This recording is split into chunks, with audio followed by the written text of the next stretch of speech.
Hello and welcome back to Suspended Fanimation. I'm your host, Dennis Bithoulkas, and this is Star Wars, The Clone Wars, Season 7, Episode 11, Shattered. This is a penultimate episode.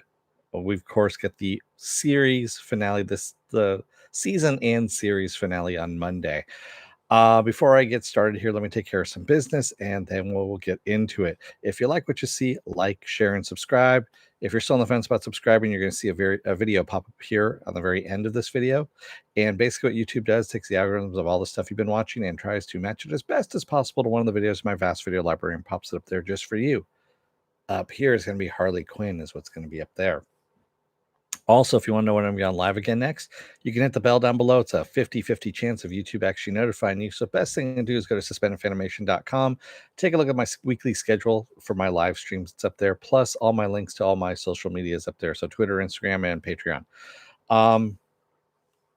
Let's see. I also put my schedule up on my Facebook page. And speaking of Facebook, there's a Facebook group page which you guys can post stuff on and chat amongst yourselves. All right, enough self-plugging there, which sounds bad and dirty, and probably is. But spoiler alert, I am going to spoil the episode. If you have not seen the episode, go and watch it. Come on back. This will be a video. You can comment down below in the comment section. Thank you, Viking Bitch, for the paddle. So, yeah, before I get started with all of this, this is all taking place, of course, within Episode 3, Revenge of the Sith. And I went through and watched it again last night, like the fool that I am. So some of the differences that are going on with the animated series versus the movie is in the movie, Anakin is still just a Jedi Knight. That's it. He goes from Padawan to Jedi Knight. He never becomes a master. In the animated series, he's actually a master and has his own Padawan, which of course is Ahsoka Tano. And also in the movie, the Jedi Council doesn't trust him at this point. They are pretty much kind of leery about him and where his loyalties lie. Within the animated series, they actually like him. Mace likes him, Yoda likes him, all that stuff. They are not suspicious of him at all. Yet it's completely different. It's night and day between the animated series and the movie.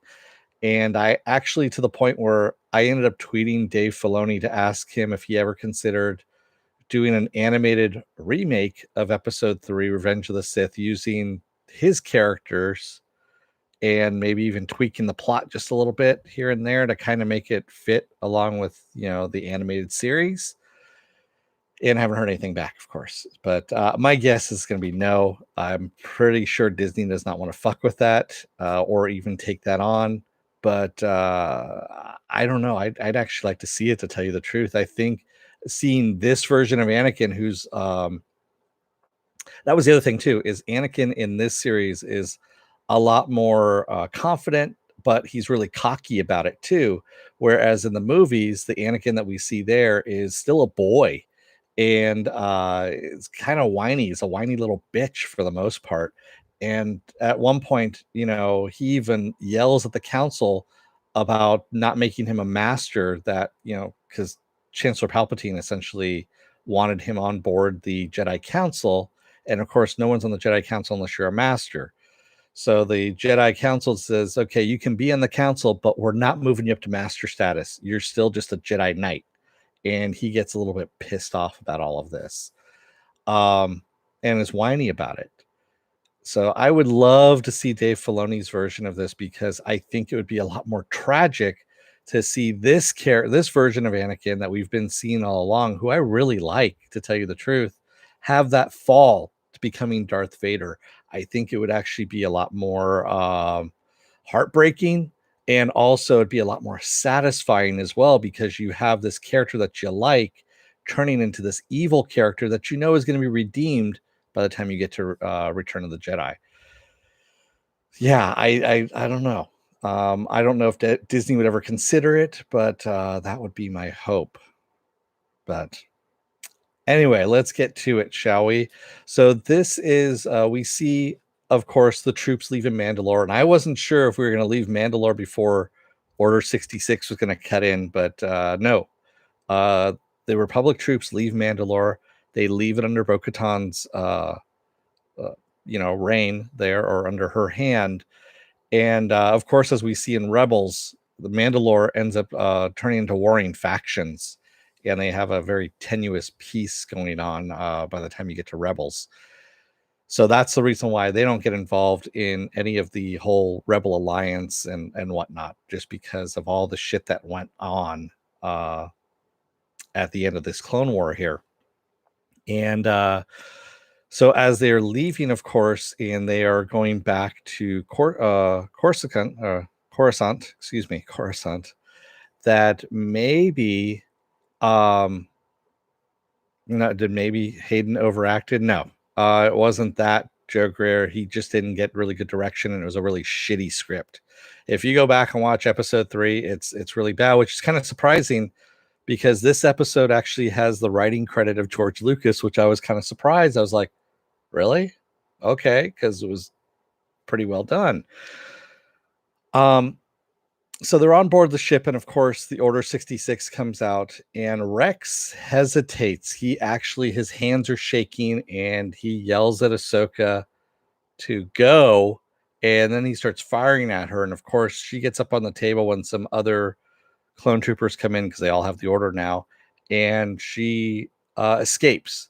And Maul, by the way, at this point he's on board the ship. He is in the Mandalores used to fight Jedi. They used to hunt Jedi, as a matter of fact, in days past. That, of course, no longer happens. And they had one last Jedi or force wielding containment unit that they put him in. And so he's in detention in one of the detention cells, and they're going to murder him too because he's a force wielder. So that's pretty much what's going on. So Ahsoka escapes. She busts out Darth Maul, using him as a distraction while she can go and grab.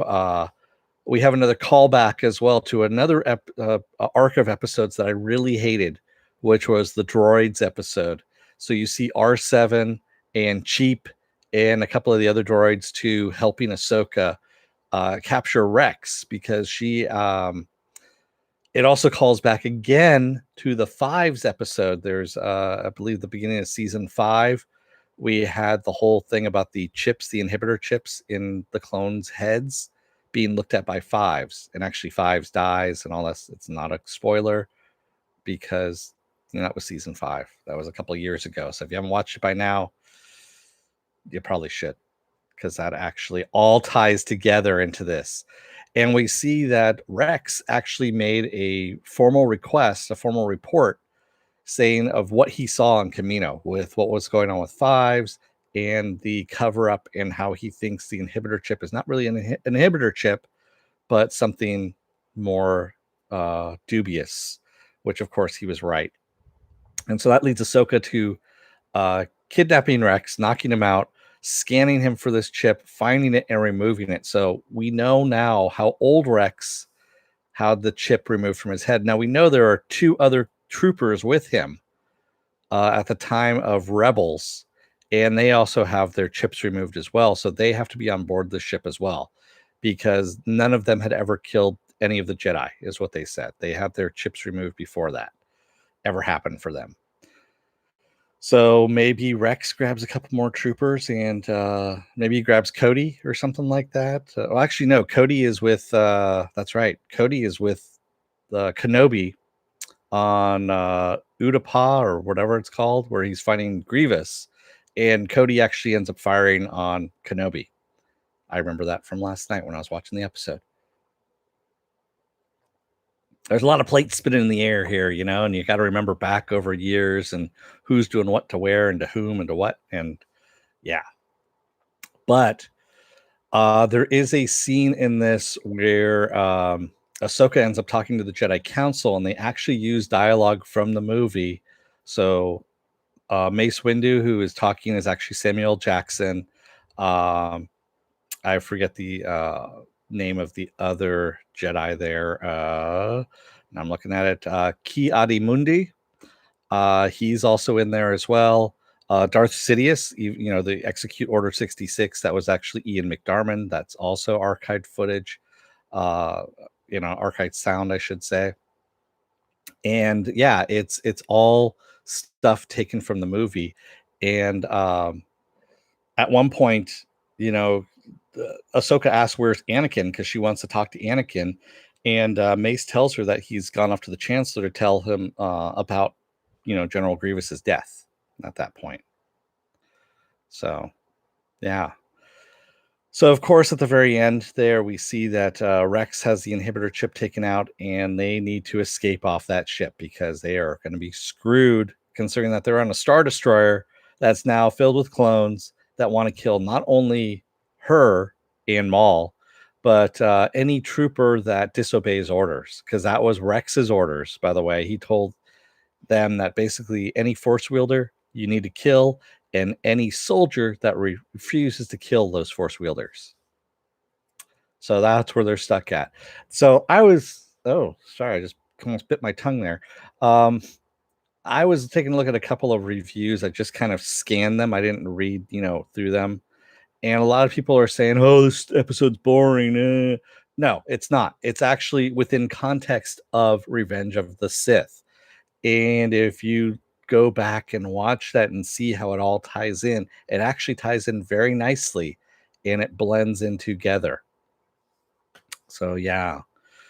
Um, Joker says, I saw a picture of Rex from Return of the Yeah, he's the old dude who's standing off to the side of the generator door that Han is trying to get into with Chewie and Leia. And he's dressed in the poncho with the trooper cap on and all that stuff. So, yeah. And we're supposed to see him in The Mandalorian from what it sounds like, because he's riding along with Ahsoka at this point. So I'm looking forward to that as well. So good episode, and nice callbacks. I mean, even if it is the droids, the droids I really hate. These are not the droids I was looking for, quite honestly. But they came about, and then also the callback to Fives, his whole episode arc as well, and the inhibitor chip arc.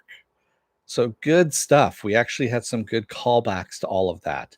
And then Maul, Jesus, Maul going through and just ripping through those clone troopers like they were nothing. He's pulling off panels off the walls, slamming them into clone troopers. He's also force lifting them up and slamming them down to the ground and throwing these panels at them, cutting them in half with it, using the panels also to block blaster fire. And I was like, damn, that's actually pretty fucking impressive, you know? And that shows you the power of the dark side, especially when it's unleashed. That's why I want to see what Filoni could do with a remake of episode 3. And I don't know. I the more I think about it, the more I want to see it. And so yeah, if you guys go on to Dave Filoni's Twitter at all and his tweet, you can take a look for mine. Suspended Phantom 1, I believe is what it is. Just look for Suspended Phantomation. You'll see my tweets out there. Like the shit out of it so that he actually replies. Man. Oh, so there's one other thing. Monday, of course, we get the season and series finale of this show. And after that, I've got some giveaways. I've got a light side gift, which is a pair of BB-8 socks. That's the light side giveaway, I should say. And the dark side gift, which is a Kylo Ren toy from McDonald's. It's a Happy Meal toy. This is what that is. Still in the bag and everything. So a light side gift and a dark side gift. And all you have to do on that final episode on Monday is leave a comment down below in the comment section, and I'll do another draw and see who gets what and send it out to you. That's all you need to do. Pretty simple. So what did everyone think about this? Like it, hate it, indifferent, falling asleep? What did you guys think of it? I mean, I thought it was good. I liked it a lot. So, and I did not think, yeah, you enjoyed it, Joe? Good. Yeah. Can't wait to see next week's episode. Well, I can and I can't. I mean, it's bittersweet that it's ending, but at the same time, I think they're going to announce something at the same on the same day. And Penn Farm Girl says, I'm really liking the series. Nice. Yeah, you got to go back and watch the whole thing, Penn, if you haven't watched it all. It really does tie everything in together. These final 4 episodes are just tying everything together. Yeah. There's just a lot of stuff that ties in. I didn't realize how much of it does tie in, but yeah, it does. And yeah, there's some of the episodes are painful. Like I said, the droids arc is just way too long. I think it's like 5 or 6 episodes, and you're just like, fuck. And they're going through the desert, and you're like, fuck, I hate these little droids. So yeah. You're in the middle of watching them all over again along with the X-Men. Nice. You're watching the 90s X-Men. Is that what you're watching, Joker, or the X-Men movies? So well, I should probably let you guys go for the night. What else do I have going on? The animated stuff. That's what I thought. Yeah. Tomorrow is going to be Saturday morning blast off. As long as the stream holds, I'm going to talk about the genre news of the week and any of the genre stuff you guys want to talk about. And then on Sunday is the season finale of Westworld. We already know it's been renewed for season 4. So we're going to see how this season 3 ends. Monday is going to be, of course, the season and series finale of Star Wars: The Clone Wars. And then Tuesday is Future Man, season 3 of Future Man. I'm going episode by episode on that one. Wednesday is going to be another episode of Is It Worth My Time? That's going to be Picard. Thursday, I'm off. And then we wrap around Friday again to Harley Quinn, because Harley Quinn's still going on. So, yeah. And so I'm going to give a week for people to comment and all that stuff for the gifts on Monday. That should work. All right. So thank you, everybody who joined me tonight in the chat. And thank you if you made it this far in the video. If you're still on the fence about subscribing, remember, take a look at the video that pops up here at the end of this video. And if you like that, hit the subscribe button. Like, share, and subscribe down there. And if you want to know when I'm going to be on live again next, hit the bell down below. It's a 50-50 chance of YouTube actually notifying you. Best thing to do is go to suspendedfanimation.com for all the live stream scheduling, and then also the links to all my social media. So that's Twitter, Instagram, and Patreon. No tier set up on the Patreon as of yet. I'm waiting until I hit 1,000 people, then I'll probably put something up there. What else do I have? Oh yeah, and there's also a Facebook group page which you guys can post stuff on and chat amongst yourselves. And also, if you go to the Facebook page for Suspended Fanimation, you'll see all the news links and stuff like that I post up there that I'm going to be talking about on Saturday. I post them throughout the week. So, with that said, thank you, everybody. I'm going to let you guys go for the night. I will see you tomorrow morning for Saturday morning blast off. So until then, don't let the door hit your ass on the way out. Otherwise, you may get stuck in a Force users box that the Mandalorians have put together that supposedly they only had one left of. Yeah, I think they have more than that. Thanks, everybody. I will see you tomorrow. Until then, have a good night and stay safe. All right. Bye.